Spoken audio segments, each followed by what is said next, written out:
Здравейте, казвам се Десислава Балевска и живея в България. Искам да направя отзив, коментар за курса, който в момента преминавам за бизнеса, свързан с таро и защо е той полезен за мен и какво намирам в него ценно, което може да приложа в своето ежедневие.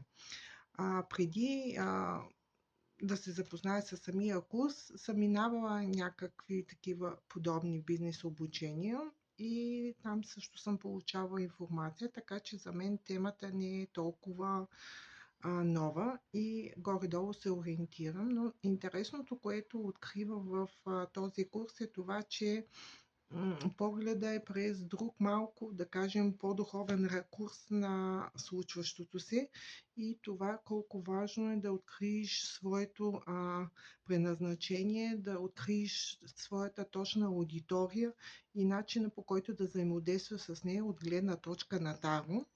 И за сега най-интересното, което ми харесва, това са видовете клиенти, как да взаимодействаш с тях, особено тези, които са лоши.